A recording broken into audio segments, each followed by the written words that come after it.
मेरे सामने बैठे सभी अध्यापकगण और कॉलेज के सभी सम्मानित बच्चों, पत्रकार के साथियों, तो आज देखिएगा बहुत अच्छे विचार संगोष्ठी यहाँ पर हुई है।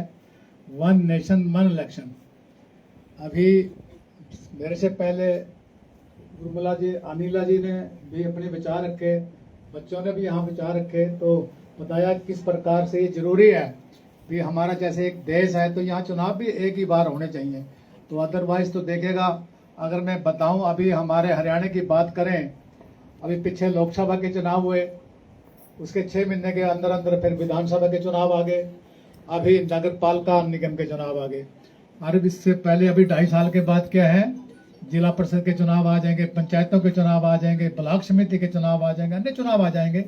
ठीक है, लोकतांत्रिक देश है, यहाँ पर जो है चुनावों के माध्यम से यहाँ पर जो प्रधानमंत्री बनता है, मुख्यमंत्री बनता है या चेयरमैन बनते हैं, बहुत अच्छा सुविधा है। यहाँ पर कोई तानाशाही नहीं है, बहुत ही लोकतांत्रिक प्रणाली है।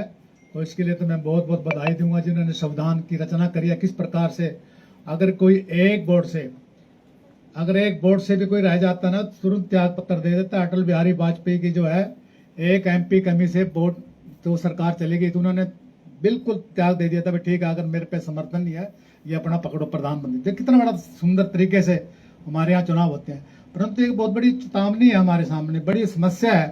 बार बार चुनाव होने से मतलब देखिए किस प्रकार से अभी बच्चे भी बता रहे थे, अपनी अनिला मैडम जी बता के गई, इससे बार बार चुनाव करने से क्या होता है, एक तो जो चुनाव है बहुत महंगा हो गया, जो चुनाव कराना बहुत महंगा हो गया। अभी मेरे पे डाटा है, 2019 में जो सरकारी खर्च चुनाव पर हुआ 60,000 करोड़ खर्च हुआ था। 2019 में जो चुनाव हुआ उस पर 60,000 करोड़ हुआ। अब 5 साल के बाद 2024 में चुनाव हुए, उस पर 1,35,000 करोड़ रुपए खर्च हुआ। कितना बड़ा खर्च होता है। अरे एक व्यक्ति की अगर एक वोट डलवाते हैं तो 1400 रुपये खर्च आता है सरकार का। एक वोट अगर हम दिलवाते हैं किसी की तो 1400 रुपये खर्च आता है। आप अंदाजा लगाइए कितना खर्चा सरकार को करना पड़ता है। एक तो एक खर्चा बहुत होता है बार बार चुनाव करने से।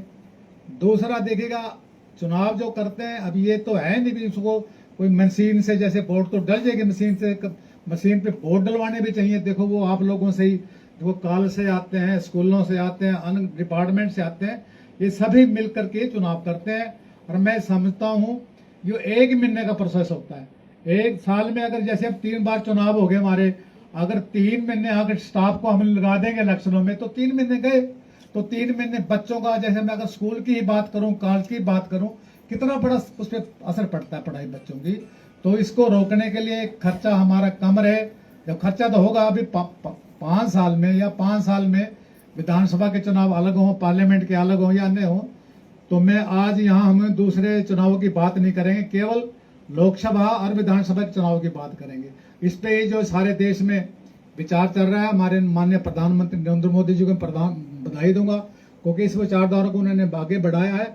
वो चाहते हैं इसके बारे में एक मत हो, एक राय हो, सारे देश में एक राय हो, तभी जाकर के इसको आगे बढ़ाया जाए।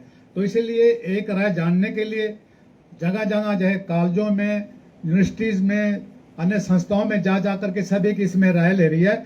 जब सारे देश में इसकी एक राय हो जाएगी तो पार्लियामेंट में बिल ला करके इसके बारे में बिल लाया जाएगा, ये प्रस्ताव पास किया जाएगा। फिर उसके बाद जब कोई संविधान में चेंज करना पड़ता है, संविधान में चेंज करना पड़ेगा इसमें, तो संविधान में चेंज करने के लिए 2/3 जो स्टेट है हमारे, जैसे हमारी एक बेटी बताई 28 स्टेट है हमारे में, बहुत अच्छा आंकड़ा उन्हें दिया, तो 28 स्टेट है, तो 2/3 स्टेट से भी इसकी हमने सहमति लेनी पड़ेगी, प्रस्ताव पास कराना पड़ेगा। बहुत लंबा प्रोसेस रहेगा। तो केवल जो हम चल रहे हैं, वैसे तो इसमें हम जिला परिषद को भी ले रहे थे, नगर पालिकाओं को भी ले रहे थे, भी सारे चुनाव इकट्ठे हो जाए, परंतु ये पॉसिबल नहीं है। एक पायलट के तौर पे पहले इसको हम पार्लियामेंट और असेंबली में लेकर के जाएंगे भी, मतलब कम से कम पार्लियामेंट के, लोकसभा के और विधानसभा के चुनाव इकट्ठे हो, यही मुद्दा मेन चलेगा। बाद में उसके बारे में जब ये कामयाब रहेगा तो फिर आगे उसको आगे देखेंगे। और ये तो हमारी ये राय है भी, इसको अब 2029 में चुनाव होंगे लोकसभा के, तो उसके साथ हो जाए तो बेस्ट है, नहीं प्रयास रहेगा। नहीं 2029 के बाद 34 में जो 2034 में चुनाव होंगे, वो तो निश्चित तौर से लोकसभा और असेंबली के चुनाव कराने की सरकार की मंशा है, आप सभी की, परंतु उसमें आम राय जानना जरूरी है। तो सभी बच्चों ने भी यही राय कर दी है इसमें भी, चुनाव एक साथ हो जाए, हमारा खर्चा बचेगा, हमारा टाइम बचेगा, बार बार ये चुनाव आचार संहिता लगती है।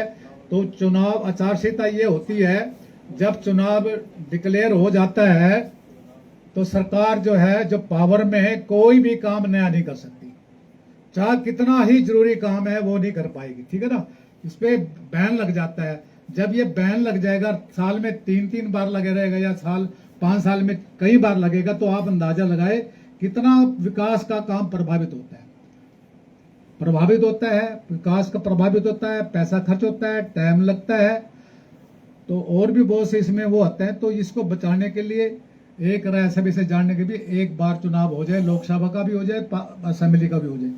तो मैं जैसे बता रहा था, ये हो सकता है एक पार्लियामेंट, लोकसभा का और असेंबली का चुनाव शायद 29 में तो ना पॉसिबल हो सके सारों, क्योंकि उसमें ये है, अगर एक कहीं विधानसभा है उसकी मेजोरिटी नहीं रही तो वो भंग हो जाती है, तो उसको उतना ही आगे टाइम दिया जाएगा या उसको बढ़ा करके टाइम दिया जाएगा, ताकि वो आगे आने वाले लोकसभा के साथ ही उसका चुनाव हो। इस प्रकार की प्रक्रिया इसमें करने जा रहे हैं।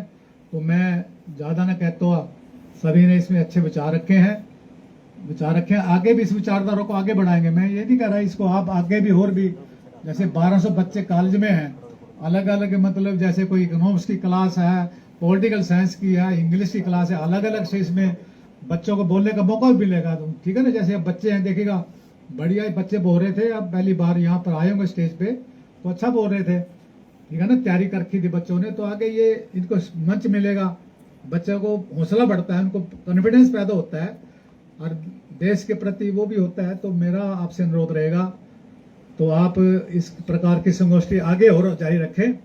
तो बाकी मैं अब ज्यादा न कहता हुआ, ठीक है ना, भी जिन्होंने अब ये विचार रखे, मैं चाहता हूँ भी क्या आप सभी सहमत हैं इस बात से भी एक देश एक चुनाव इकट्ठी हो, मतलब। तो अगर सहमत हैं तो सभी हाथ खड़े करके सबकी थोड़ा देंगे, क्योंकि ये आपका प्रस्ताव जो है, कुछ बच्चे मोबाइल देख रहे हैं उनको, तो सभी सहमति देंगे, हाथ उठा करके सहमति देंगे भी ठीक है, एक राष्ट्र एक चुनाव, मतलब लोकसभा और विधानसभा के चुनाव एक साथ होए तो अच्छा है, ताकि हमारा इससे खर्चा बचे, विकास का काम हो, समय बचे। तो ये हमारे देश के हित में होगा, जो पैसा बचेगा। तो मैं एक दो नारा भी लगाऊंगा, एक देश एक चुनाव, एक देश एक चुनाव, एक देश एक चुनाव, एक देश एक चुनाव। धन्यवाद, थैंक यू। तो